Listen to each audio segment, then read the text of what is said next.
मैं चित्रा त्रिपाठी, अब से सिर्फ एबीपी न्यूज पर। एबीपी न्यूज आपको रखे आगे। यशोवर्धन झा आजाद, अब 30 लोगों को हिरासत में भी लिया गया है, 10 के खिलाफ नामजद एफआईआर भी की गई है। इसमें ज्यादातर मुस्लिम पक्ष के हैं। अब इसमें भी, और अभी तक देखिए, रह रहकर हिंसा अलग अलग इलाकों में भड़क रही है। बहराइच में, यहां पर अब पुलिस के लिए क्या एक बड़ी चुनौती यह भी है कि उनको निष्पक्ष भाव से जांच करते हुए ना सिर्फ दिखना चाहिए और करनी भी चाहिए। दोनों चुनौतियां हैं।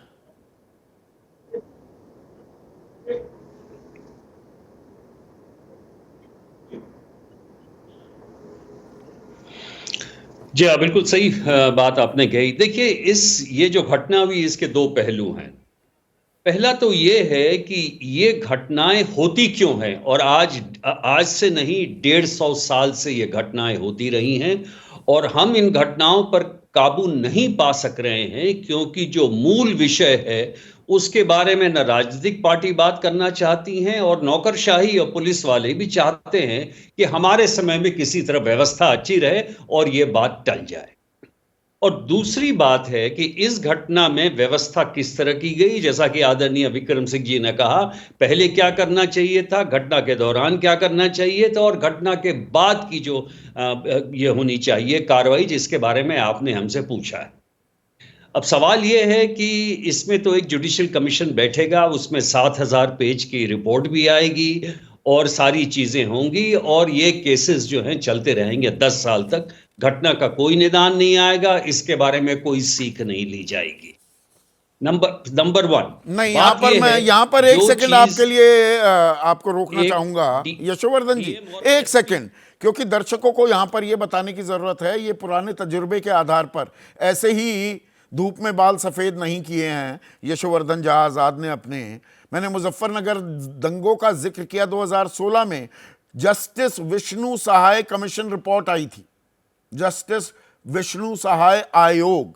इन्होंने कहा एलआईयू का फेलियर था, प्रशासनिक खामियां थी, लेकिन किसी भी राजनीतिक दल को जिम्मेदार नहीं ठहराया गया, ना सत्ताधारी समाजवादी पार्टी को, ना विपक्ष में उस वक्त बैठी बीजेपी को।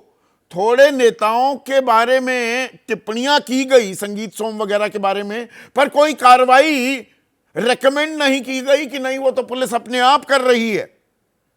जबरदस्त क्रिटिसिज्म हुई थी इस आयोग की। यह हमारा तरीका है।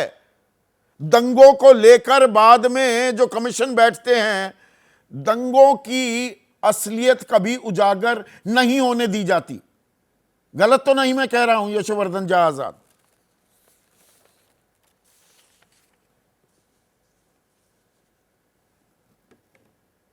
बिल्कुल सही। इसी बात का मैं जिक्र कर रहा था कि इसी तरह मामलों को निपटाया जाता है। सवाल देखिए बड़ा ही सिंपल और सीधा है।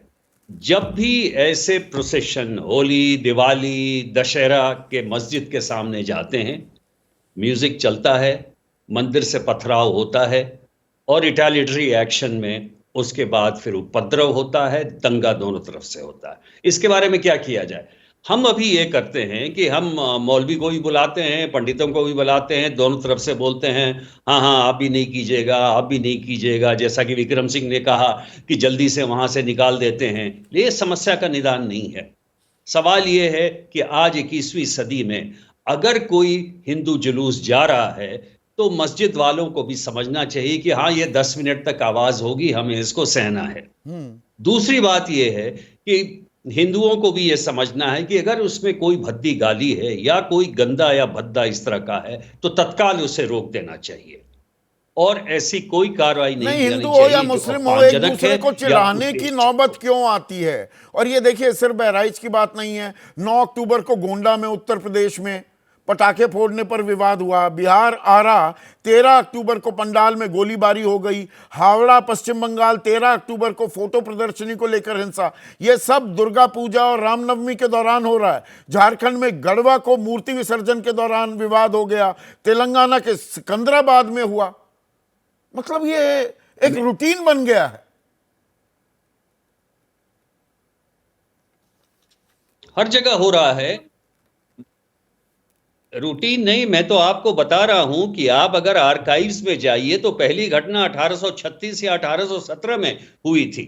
ये जो हिंदू मुस्लिम की जो घटनाएं हो रही हैं 150 साल से चल रही हैं, और इसका हम कोई उपाय नहीं चाहते हैं। कोई राजनीतिक पार्टियां आपस में बैठ के इसको कभी ना सुलझानी चाहती हैं, और ना वो मौलवी और पंडित चाहते हैं।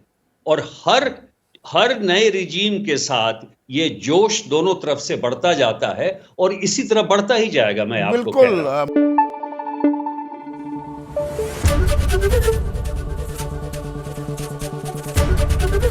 एबीपी न्यूज आपको रखे आगे।